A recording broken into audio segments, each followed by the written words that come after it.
Hello viewers, आप सबका स्वागत है। आज एक प्रश्न मेरे सामने आया।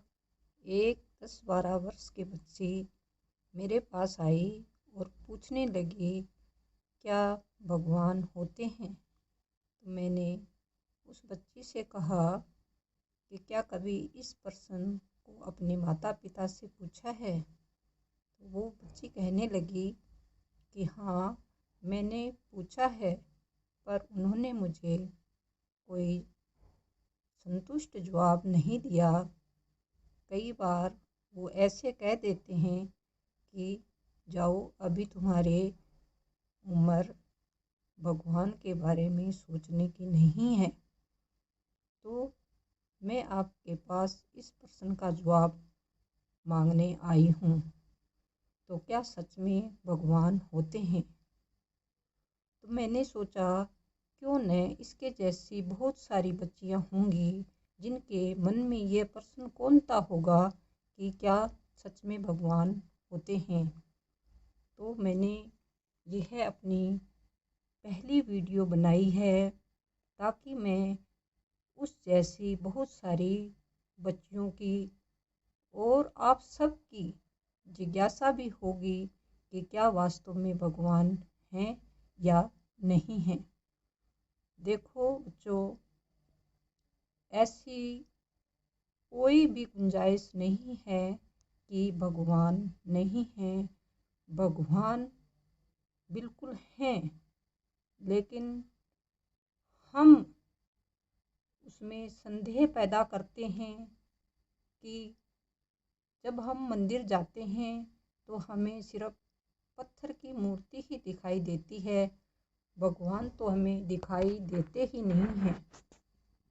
तो क्यों न हम आज इस प्रश्न का उत्तर जाने। आप बिल्कुल ध्यान से सुनिए, बिल्कुल आराम से सुनिए। आज आपके प्रश्नों का मैं उत्तर दूंगी।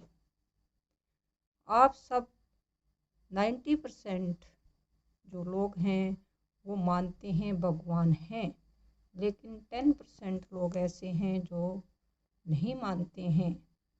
वो अपने आप को बहुत ज़्यादा साइंटिफिक समझते हैं और कहते हैं कि भगवान नहीं हैं। तो भगवान तो हैं, लेकिन हम भगवान को महसूस नहीं कर रहे हैं।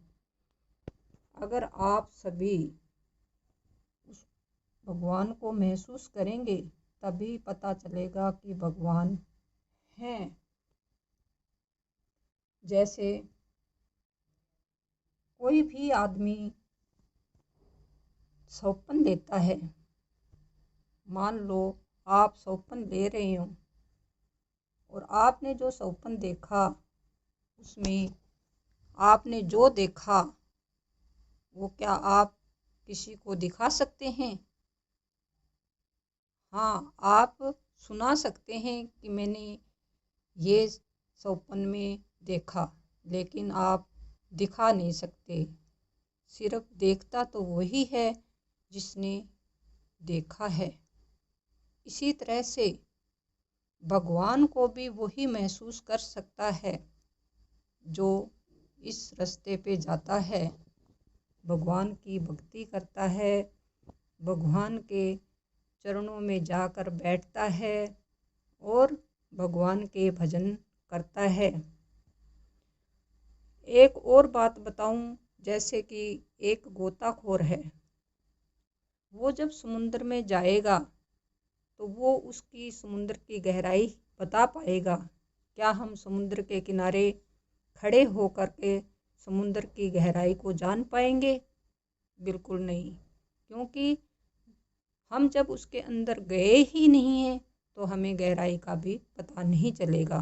वो गोताखोर ही उसकी गहराई को जान पाएगा, क्योंकि वो उसकी गहराई तक, पैंदे तक, उसके धरातल तक जाकर आया है।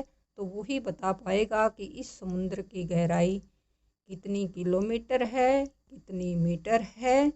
इसलिए आप सब भी जब तक भगवान की इस गहराई में नहीं जाएंगे, भगवान के अंदर नहीं उतरेंगे, तो आप भगवान को भी नहीं जान पाएंगे।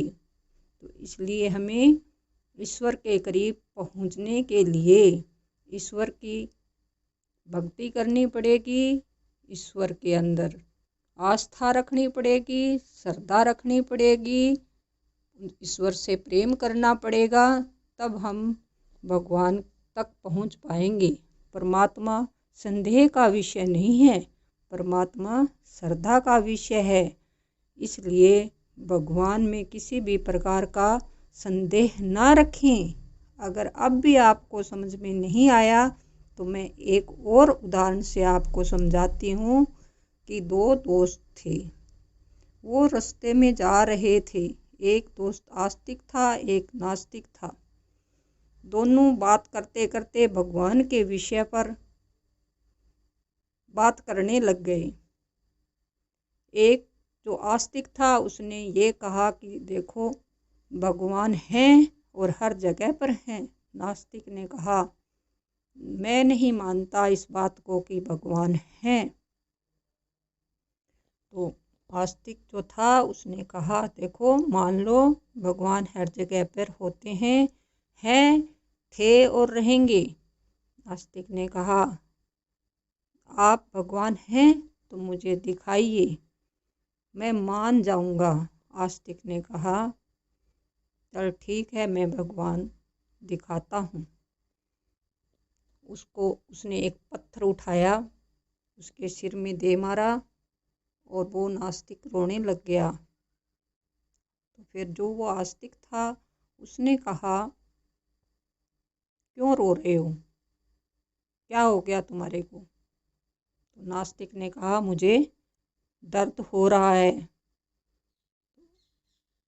तो आस्तिक आदमी ने कहा बताओ तुम्हारा दर्द दिखाओ, मुझे दिखाओ कैसा है तुम्हारा दर्द, फिर मैं मान लूँगा कि हाँ तुम्हारा दर्द ऐसा है।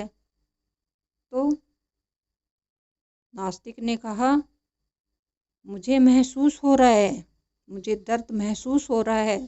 तो फिर यही तो मैं बताना चाह रहा था कि भगवान दिखाए नहीं जा सकते, भगवान महसूस किए जाते हैं और दिखते उसी को हैं जो उसकी गहराइयों में, भगवान की गहराइयों में उतरता है, भगवान में भरपूर श्रद्धा रखता है और भगवान उसको महसूस भी होंगे उन लोगों को और साथ में दर्शन भी देंगे।